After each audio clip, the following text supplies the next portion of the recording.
Vamos a pasar, si te parece, Alberto, con nuestro siguiente invitado, que pues espero ya se encuentre ahí con nosotros. No sé si me pueden avisar, que es el doctor pues Marcelo de la Jara, director de Crecimiento Económico y Mercado Laboral, el Centro de Estudios Espinosa Iglesias. Y tenemos un video precisamente del último análisis que hizo el doctor Marcelo de la Jara en este espacio que tenemos en Rompeviento, que es colaborador nuestro, y que el doctor Marcelo de la Jara pues tiene su cápsula que es Economía en Tiempo Real. Y esto es Economía en Tiempo Real. Vamos a verlo.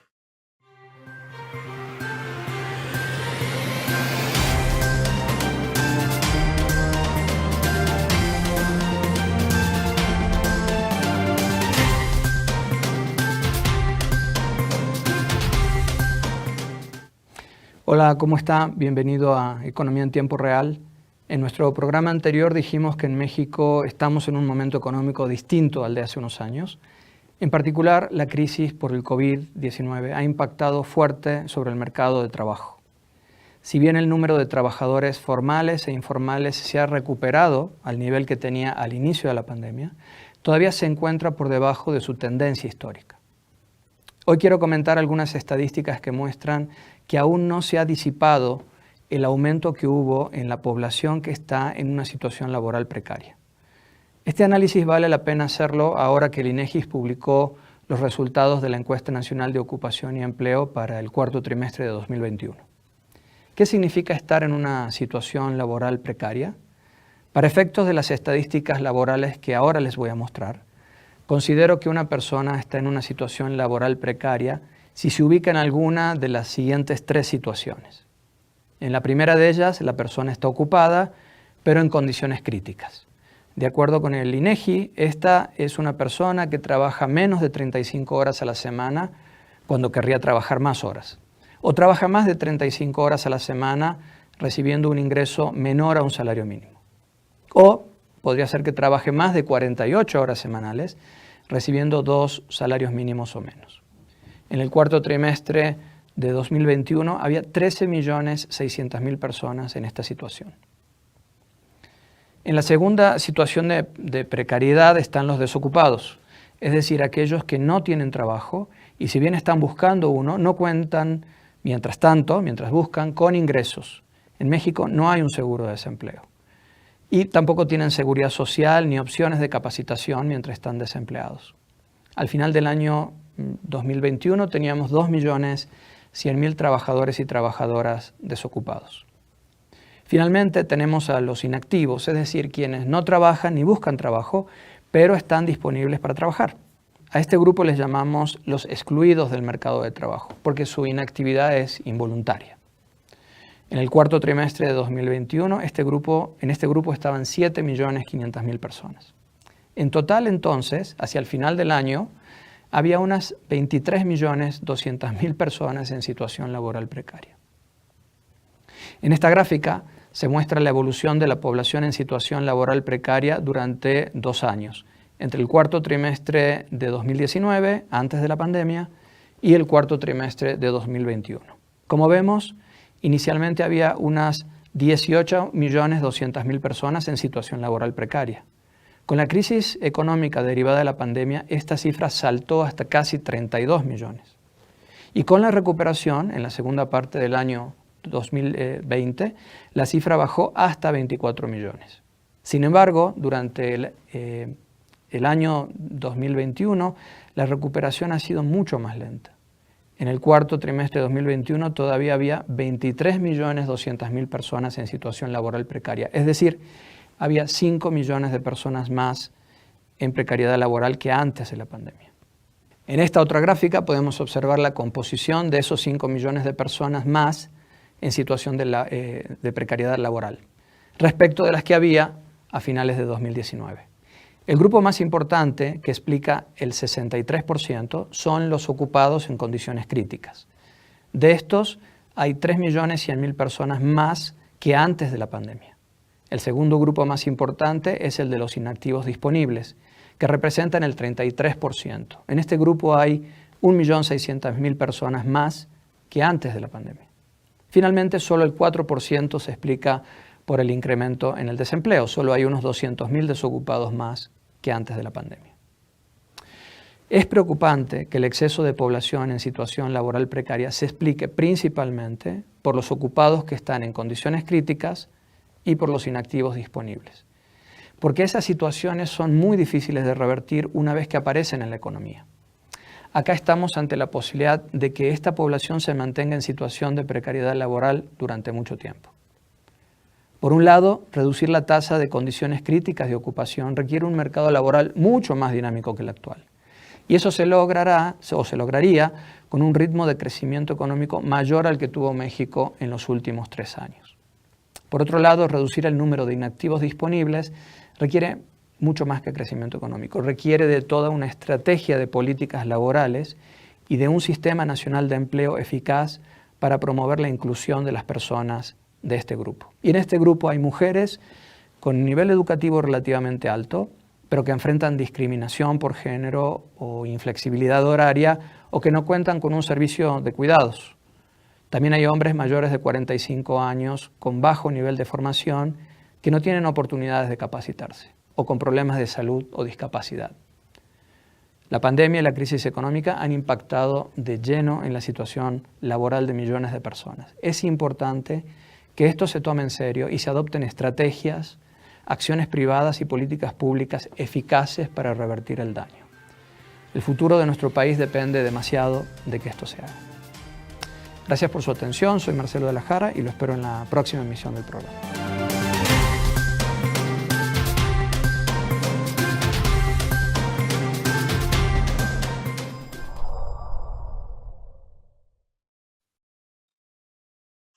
Marcelo de la Jara, buenos días, bienvenido a Momentum. Muy interesante la cápsula que acabamos de escuchar. A mí me parece que va al corazón de algo que no se ha sabido explicar. Bueno, al menos hasta ahora yo lo acabo de entender, si me permites el comentario, Marcelo, porque siempre está esa discusión a nivel político, politiquero, de si subsidios no, si entregar dinero directamente sí o no, de si se tiene que apoyar o no a la creación de empleos por parte de las empresas. Y del otro lado, en México también está mucho esa discusión de una economía muy, muy anclada en algún tiempo a los contratos de obra pública y movimiento oficial.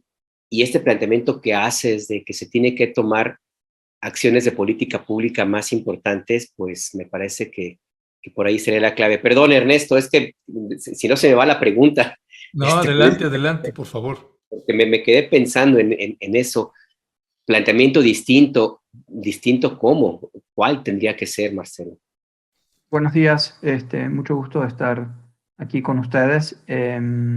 Sí, Alberto, lo que tenemos aquí es, me gustaría empezar señalando la naturaleza del indicador, ¿no? Es decir, en este caso no tenemos, por ejemplo, un índice como el PIB, ¿no? Que requiere, pues, estrategias estadísticas o medidas. Aquí estamos midiendo personas y eso es lo que llama muchísimo la atención del indicador, ¿no? Que tenemos millones de personas,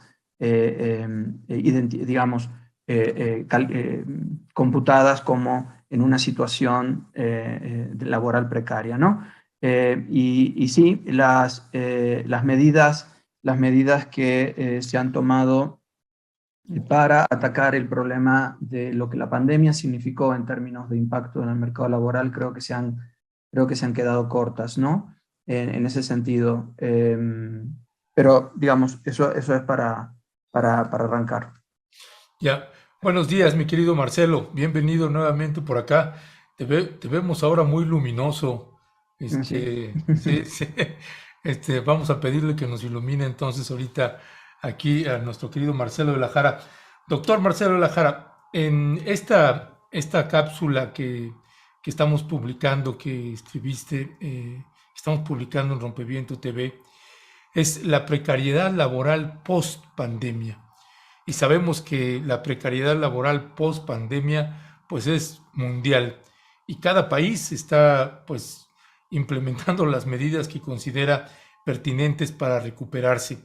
No sé si hay algún país modelo a seguir que nos dé algunas pistas de por dónde podría orientarse esto. Esa sería una primera pregunta. Y perdón que te hago otra. Cuando hablamos de la necesidad, cuando hablas de la necesidad de crear un sistema nacional de empleo, ¿cómo entender qué tipo de sistema nacional de empleo estás pensando que pudiera ser factible en las condiciones actuales de nuestro país?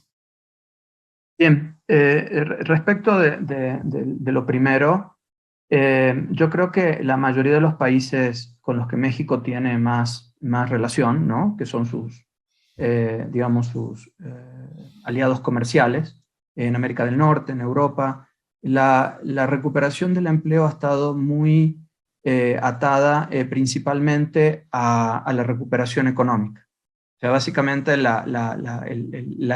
regreso al empleo, ha sido la estrategia de la mayoría de los países y de hecho ha sido tan fuerte la recuperación en algunos lugares que la gente se ha dado el lujo de renunciar a los trabajos que tenía antes para buscar nuevos empleos. No sé si escucharon hablar de este fenómeno de la gran renuncia en Estados Unidos, ¿no? Donde el 10% de los que estaban empleados renunciaron en los últimos meses del año 2021. ¿Por qué? Porque la recuperación venía muy fuerte y eso les permitía aprovechar esta recuperación para cambiarse a un trabajo mejor.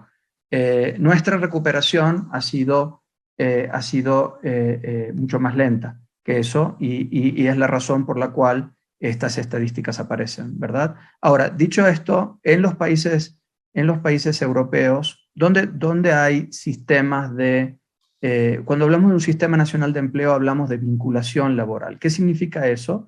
Que los mercados laborales no necesariamente funcionan como nos lo imaginamos. Es decir, no es tan fácil que el que busca trabajo encuentre al empleador, ¿no? Correcto, y tampoco es tan fácil que los empleadores encuentren a los trabajadores que están buscando en ese momento. Hay distintas digamos, dificultades que hacen que no sea tan fácil de que uno se encuentre con el otro. Entonces los países, por ejemplo, del centro de Europa y del norte de Europa, han invertido muchísimo, no solo en la pandemia, ya desde mucho tiempo, en estos sistemas nacionales de empleo que implican, como te digo, básicamente tres políticas que se llaman políticas de activación o políticas activas del mercado laboral, que incluyen capacitación a las personas que están fuera del mercado laboral, incluyen un seguro de desempleo, también para quienes están buscando trabajo, e incluyen servicios de vinculación, ¿no? entre buscadores de trabajos y buscadores de trabajadores. Entonces, redondeando la respuesta, en la mayoría de los países la recuperación del empleo se basó en la recuperación de la actividad económica, cosa que nosotros, como ya hemos visto en reuniones anteriores, no estamos teniendo esa recuperación tan fuerte como la habíamos anticipado. Y en términos del Sistema Nacional de Empleo, incluiría estas tres políticas. México tiene un Sistema Nacional de Empleo, nada más que está, digamos, ha sido digamos, un sistema que ha perdido protagonismo desde mi punto de vista en los últimos años. En este sentido, ¿por qué México no ha tenido esta recuperación de la actividad económica privada? Entendería que es así, Marcelo. ¿Tiene que ver con el modelo que existía antes? ¿Tiene que ver con algo que también se ha criticado mucho, que no hubo un apoyo fiscal, por decir algún ejemplo, durante la época más dura de la pandemia? ¿O tiene que ver con el entorno internacional y la poca falta o las dificultades para conectarse con la maquinaria que empezó a despuntar en otras partes del mundo, Marcelo? Mira, creo que tiene mucho que ver con los dos elementos iniciales que mencionas, ¿no? Por ejemplo, en Estados Unidos la recuperación ha sido muy fuerte, en buena medida por los apoyos monetarios que hubo. Es decir, como sabes, ha habido, tanto desde el Banco Central de Estados Unidos, el sistema de la Reserva Federal, como desde ayudas directas del gobierno a toda la población, y eso ha estimulado muchísimo la demanda, ¿no? Ha estimulado muchísimo la demanda y eso ha creado una recuperación muy fuerte. Creo que, según escuché en el discurso de Biden que dio la semana pasada, la recuperación que está experimentando Estados Unidos es la más fuerte después de una recesión en toda su historia. Es decir, ha habido como un impulso muy grande desde lo fiscal y desde lo monetario para impulsar la economía, ¿no? Nosotros hemos tenido, como ya comentamos aquí antes, esa decisión inicial, ¿no?, del gobierno de decir, vamos a mantener los programas prioritarios que tenemos funcionando, no nos vamos a endeudar, ¿no? Y por lo tanto no va a haber un estímulo fiscal muy fuerte. Hubo ayudas por ciertos montos pequeños a ciertas empresas, créditos de palabra, etcétera, pero no hemos tenido la escala que se ha tenido en otros lugares. Quizás eso sea, probablemente eso sea un elemento importante, ¿no?, de tener esta recuperación un poco más lenta. Lo segundo es lo que tú dices, y es que también lo veíamos en la cápsula anterior, en la reunión anterior, que estamos viendo como una tendencia de nuestro Producto Interno Bruto a crecer mucho más lento que lo que crecíamos antes, ¿no? Y ahí tenemos muchas hipótesis. Tenemos hipótesis que tienen que ver con, si uno mira, por ejemplo, la evolución de la inversión privada e incluso de la pública, estamos es la inversión, que es la cantidad de recursos que las empresas y el gobierno ponen en generar capital físico, por ejemplo. Eso ha sido ha crecido a un ritmo mucho menor que el que venía creciendo en los sexenios anteriores. Entonces, tenemos un tema de confianza, tenemos un tema de inversión baja, tenemos un tema también, creo yo, de un poco cierto entredicho con cómo el nuevo Tratado de Libre Comercio con Estados Unidos se va a implementar. Es una situación un poquito distinta a la que teníamos con el tratado anterior. Este tratado tiene muchas más exigencias en términos de condiciones laborales, en términos de condiciones energéticas.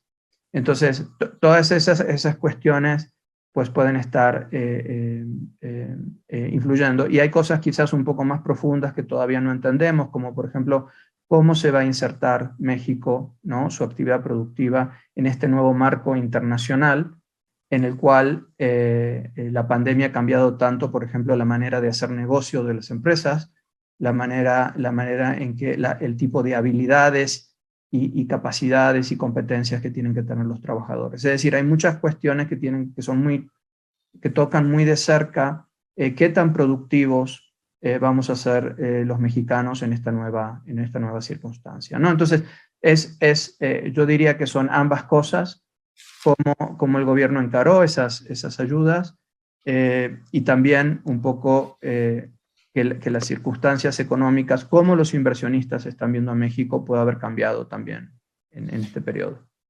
Ya, gracias, Marcelo. Marcelo, el presidente de la República el día de ayer y en días pasados también, pero a mí me sigue sorprendiendo en lo que toca a los proyectos estructurales para el gobierno, o lo que, no estructurales, sino prioritarios para el gobierno. Está el aeropuerto que está por inaugurarse, está el Tren Maya, y ahora está anunciando también otras obras carreteras en el sureste del país, también otros trenes que van de Palenque hasta Coatzacoalcos y vaya, me sorprende la cantidad de obras que está anunciando el presidente. Y el presidente dice el día de ayer, de hecho, lo hizo muy enfático al decir, es que este tipo de proyectos generan empleos. Y tengo la impresión, Marcelo, que cuando el presidente nos anuncia eso, que yo entiendo su buena intención, pero que está muy focalizado a proyectos específicos y que no está atendiendo un problema mayor, estructural al nivel nacional en la creación de empleos. Y de pronto hay una confusión porque pues uno dice, wow, pues con todas estas obras que está generando el presidente, yo puedo celebrar como mexicano, pues que no se estén transando finalmente el dinero y que se esté usando para obras, lo que antes pues no sucedía y había mucho saqueo y mucho robo ahí. Pero siento que no está atendiendo el problema de fondo, sino es más coyuntural y que pues no sé cuál es el rumbo que estamos teniendo en el país con este tipo de obras que tiene su lado bueno, pero el otro lado pues no está resolviendo el problema de fondo. Mira, dos cosas puedo comentar al respecto, Ernesto. Una es, si nos fijamos quiénes son los que están en la población esta laboral, en precariedad laboral, dijimos que los dos grupos que crecieron mucho son los que están en condiciones críticas de ocupación. Es decir, gente que tiene o niveles de empleo, digamos, que está trabajando o muy pocas horas, ¿verdad? O que está trabajando y quisiera trabajar más, o sea, están subocupados en términos de las horas, o quienes tienen muchas o están trabajando muchas horas, más de 48 horas, con salarios muy bajos, ¿no? Entonces, esa situación es una situación que tiene que ver con, digamos, con una parte de la actividad económica y con un dinamismo económico que van mucho más allá de lo que el gobierno puede generar con la infraestructura. Tiene que ver con otros sectores, tiene que ver principalmente con sectores de servicios, con sectores manufactureros, con sectores del comercio, que no están necesariamente muy directamente, digamos, siendo beneficiados con el impacto de las obras de infraestructura. Las obras de infraestructura generan un mayor capital físico en la economía, ¿verdad? Ahora, en la parte pública. Lo que hay que ver es si estas obras verdaderamente generan una mejora en la productividad. Y eso lo harían si estas obras estuvieran, digamos, diseñadas, fueran, digamos, se hicieran de manera eficiente, si estuvieran en los lugares adecuados, donde realmente se los necesita, etcétera. Y hay dudas sobre eso, digamos, tenemos dudas sobre si estas obras se realizan verdaderamente en los lugares donde van a detonar actividad económica, si se están haciendo de manera eficiente. Hay dudas sobre, por ejemplo, el costo de las refinerías, hay dudas acerca de finalmente cuánto costó el aeropuerto, es decir, se solucionan ciertas necesidades de infraestructura, pero no necesariamente se hacen de la manera más productiva o más eficiente. Sabemos, por ejemplo, que hay mucha adjudicación directa de obras, ¿no? Y quizás eso resuelve cierto problema de corrupción, pero al mismo tiempo no necesariamente eso implica que las obras se van a hacer de manera eficiente. Y todo ese contexto es lo que realmente genera estas derramas en el resto de la economía que, digamos, detonan actividades o empleo en otras áreas, ¿verdad? Entonces, creo que básicamente, y además es una parte pequeña de la inversión. Entonces, lo que necesitamos es que el sector privado vuelva a invertir, vuelva a confiar. Necesitamos crecer mucho más rápido. Las estadísticas nos muestran que estas condiciones críticas de ocupación van a bajar muy rápido con un ritmo más alto de crecimiento. Entonces, hay que buscar la manera en que la inversión pública realmente sea una inversión que se realiza con niveles de eficiencia, transparencia y que tengan efectivamente, detonen lo que se quiere detonar, ¿no? Eso por un lado, y por el otro, la cuestión acerca de el otro grupo que está en condiciones precarias, que son lo que llamamos los excluidos del mercado laboral, que son gente que quiere trabajar y hay cuestiones que no les permiten trabajar. Y eso tiene que ver con estas políticas laborales que dijimos, ¿no? Tenemos mujeres que no se pueden incorporar al mercado laboral porque no hay flexibilidad laboral, porque las empresas no han tomado conciencia, digamos, de que pueden incorporar a la mujer en el empleo de manera que no necesariamente entre eso en conflicto con el rol social que se le ha dado a las mujeres. Tenemos tareas para el sector público en el sentido de que muchas personas no tienen trabajo porque tienen alguna discapacidad o porque tienen alguna condición de salud y nadie los quiere contratar. Entonces, ¿dónde quedan esas personas que, digamos, que no están como al margen de la sociedad y del mercado laboral? Porque pues, nadie los quiere contratar, ¿no? Vemos muchísima gente en las calles con problemas de discapacidad, especialmente hombres de cierta edad que tienen bajos niveles educativos. Es decir, a mí lo que me gustaría ver es, digamos, políticas mucho más claras y mucho más dirigidas a estos grupos, ¿no? Tengo la impresión de que la propuesta que se ha implementado en estos años, Marcelo, por parte del apoyo que vendría del gobierno, que llega del gobierno federal, subsidios, becas, programas sociales, etcétera, bueno, tienen un propósito, quisiera pensarlo de esa manera, que es abatir en algo esa profunda desigualdad que existe en México, que eso está allí, que es una condición que nos hace distintos a países que han logrado acomodarse rapidísimo a las nuevas necesidades de la economía mundial y que les ha permitido avanzar a zancadas en la recuperación del empleo post-pandemia. Pero ¿hasta qué punto este modelo que se aplica ahora mismo puede, no sé si de alguna manera, congelar o hacer más larga el proceso de incorporación que tendrá que hacerse en algún momento de la economía mexicana a esas necesidades mundiales? No se puede quedar el país aislado.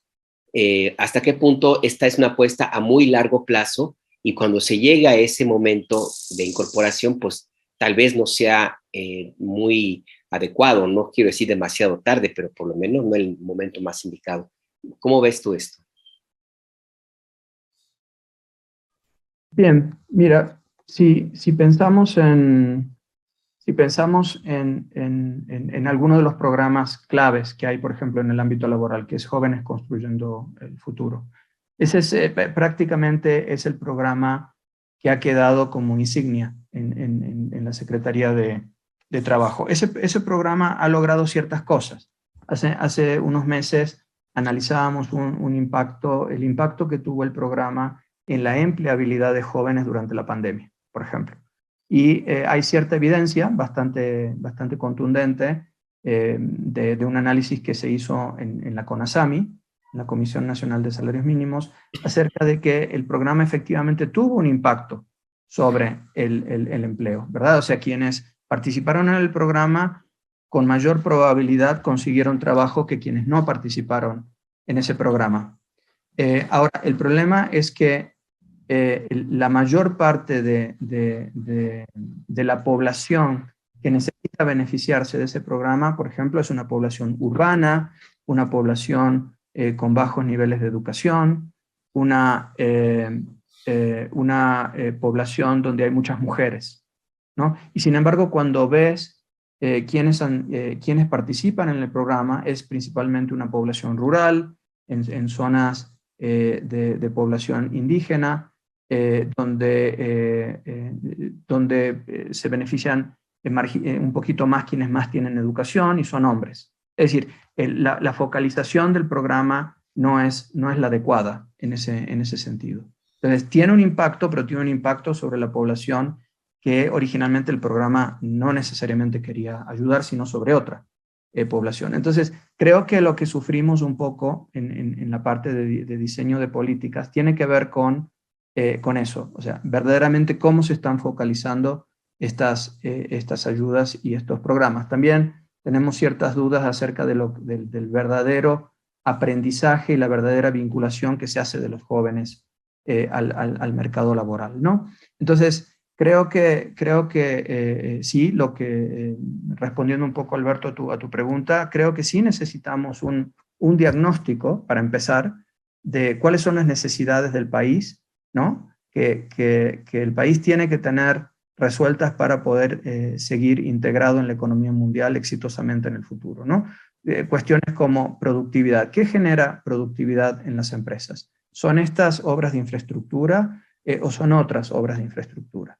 Nuestro sistema educativo está preparando a los jóvenes para el futuro realmente, o es un sistema educativo que en realidad está un poco anclado en prácticas y en un currículum un poco en desuso, ¿no? ¿Qué pasa con la cobertura que tienen las personas que están excluidas del mercado laboral? ¿Cómo es nuestro sistema nacional de empleo?